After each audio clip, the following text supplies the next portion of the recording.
The wedding ring slipped perfectly onto Sarah's finger as she smiled up at me, those gentle eyes hiding a secret I never could have imagined. I was just a single dad who thought I'd found love again. I had no idea that in just a few hours, on our wedding night, I'd discover a truth that would change everything. If you want to know what happened next in this incredible true story, keep watching. And if stories about second chances and unexpected revelations touch your heart, please hit that like button and subscribe to our channel for more emotional journeys that remind us how life's biggest surprises often lead to our greatest blessings. I first met Sarah at my daughter Emma's school. Emma was 7 then, still struggling with the loss of her mother 3 years earlier. I was 34, exhausted from juggling my construction business and single parenthood, convinced romance wasn't in the cards for me anymore. Sarah was the new school librarian.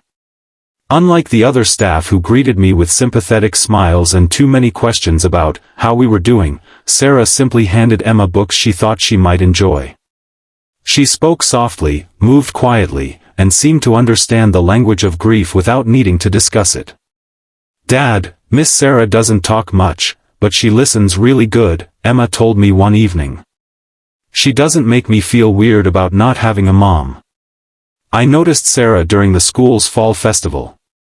While other teachers bustled around with forced enthusiasm, Sarah worked methodically at the book fair, recommending stories to each child with thoughtful precision.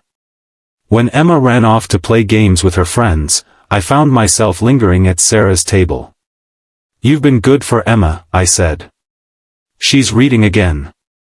After her mom died, she stopped.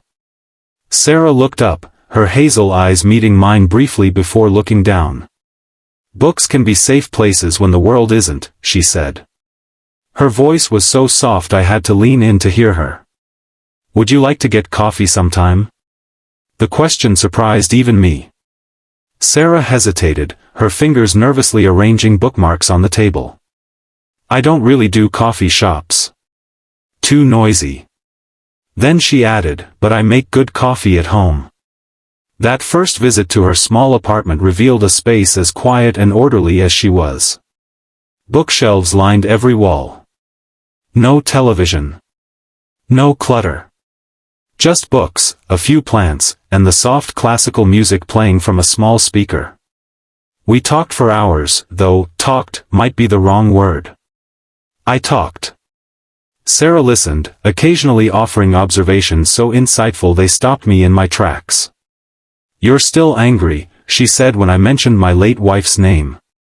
"Not at her for dying. At yourself for not saving her." No one had ever read me so accurately before. Over the following months, Sarah slowly became part of our lives. She never pushed, never demanded attention, never tried to replace Emma's mother. She simply existed alongside us, a calming presence in our chaotic world. Emma adored her, and I found myself falling for this woman who spoke so little yet communicated so much. When I proposed 6 months later, Sarah's eyes widened with genuine surprise. "Are you sure?" she asked. I'm not like other people, Jack. That's exactly why I love you," I told her. Our wedding was small, just Emma, a few friends, and Sarah's elderly aunt who had raised her. Sarah wore a simple white dress, no veil. She trembled slightly during the ceremony, her voice barely audible as she said her vows. I attributed it to nerves and her natural quietness.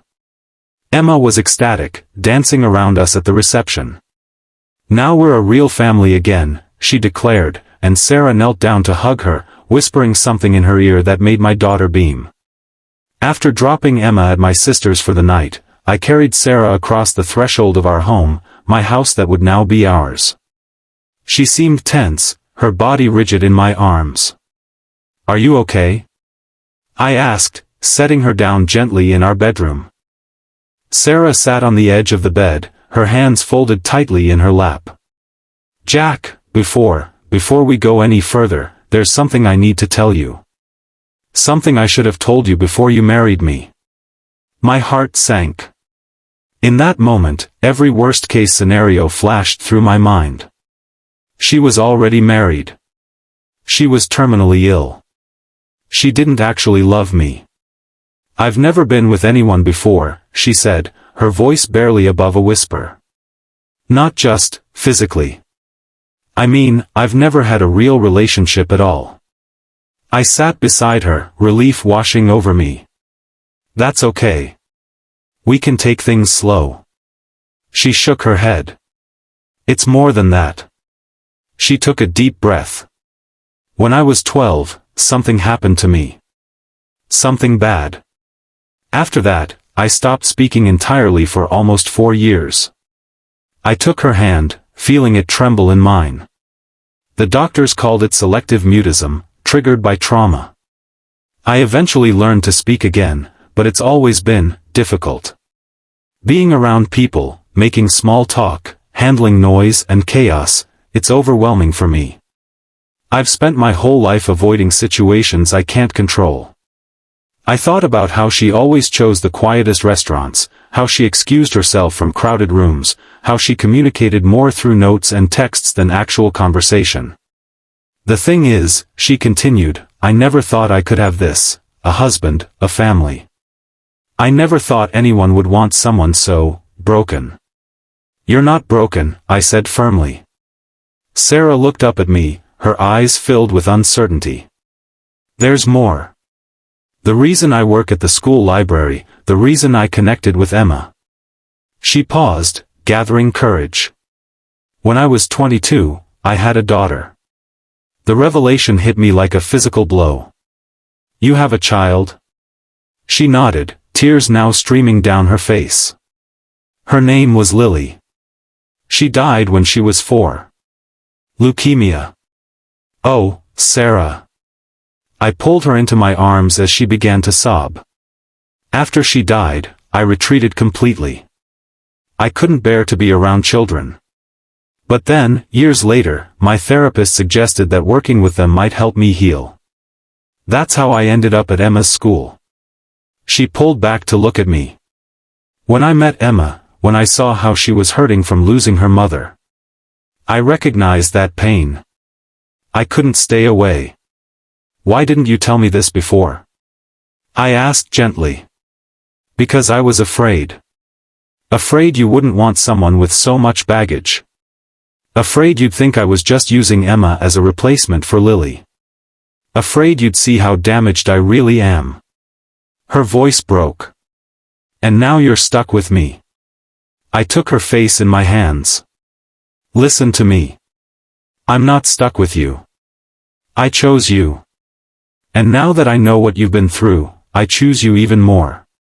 Sarah's eyes searched mine, looking for any sign of deception or regret. You and I continued, we understand something most people don't, how precious life is, how quickly it can change. We've both lost people we thought we couldn't live without, and yet here we are, still living, still finding joy. I kissed her forehead gently. Your quiet isn't a flaw, Sarah. It's where your strength lives. And Lily isn't baggage, she's part of who you are, part of who I love. For the first time since I'd known her, Sarah's shoulders relaxed completely. She leaned into me, her breathing steadying. I have pictures, she said after a while. Of Lily. I've kept them hidden away. Would you like to see them? I would be honored, I replied. She retrieved a small photo album from her suitcase, the one piece of luggage she'd insisted on bringing herself. Inside were photos of a beaming little girl with Sarah's hazel eyes and a wild mop of curly hair. She was beautiful, I said, studying the images of mother and daughter at parks, libraries, and curled up reading together. She loved books too, Sarah said, her voice stronger now. She would have adored Emma. We spent our wedding night looking through Sarah's memories, sharing stories of the people we'd lost and the pain we'd carried alone for too long. There were tears, but there was also laughter, something I'd rarely heard from Sarah before. In the morning, I woke to find Sarah already dressed, sitting at the edge of the bed watching me. I was afraid I dreamed it all, she admitted. That you'd wake up and regret marrying me once you knew the truth. I pulled her back down beside me. The only thing I regret is that you carried this alone for so long." Later that day, when we picked up Emma, Sarah knelt down to my daughter's level. "Emma," she said, her voice clear and steady, "I want to show you something." She opened the photo album to a picture of Lily. This was my daughter. Her name was Lily, and she loved books just like you do. Emma studied the photo carefully. "Where is she now?" "She died, sweetheart. She got very sick." Emma's face grew serious. "Like my mom died?" Sarah nodded. "Yes. And it made me very sad for a long time." Emma wrapped her arms around Sarah's neck. "Don't be sad. Now you have me, and I have you. We can be sad about them together sometimes." Over Sarah's shoulder, Emma's eyes met mine, filled with a wisdom far beyond her years. In that moment, I knew with absolute certainty that the three of us would be okay. The months that followed weren't always easy. Sarah still had days when words failed her, when the world became too loud and she needed to retreat. But now she had a safe place to retreat to, our home, our family. With time and trust, Sarah began to share more of herself with the world. She started a reading program at the school for children dealing with grief and trauma. She spoke at a conference about childhood bereavement, her voice shaking but determined. She even framed a photo of Lily and placed it on our family wall alongside pictures of Emma and her mother. On the one-year anniversary of our wedding, I found Sarah in the backyard, sitting on the swing set watching Emma play. "Any regrets?" I asked, sitting beside her. She shook her head, a small smile playing on her lips. "Just one." "What's that?" "That I waited so long to tell you the truth. That I wasted so much time being afraid." I took her hand, running my thumb over the wedding ring that had begun this journey. "It wasn't wasted. You needed that time. We all heal at our own pace." Sarah leaned her head against my shoulder. "You know, for years after Lily died, I convinced myself that keeping quiet, staying invisible was the only way to survive. I thought if I spoke about her, if I let myself be known, the pain would swallow me whole. And now? Now I understand that silence can be a prison too. That sharing my pain, my past, my whole self, it didn't break me. It set me free." She squeezed my hand. "You and Emma set me free."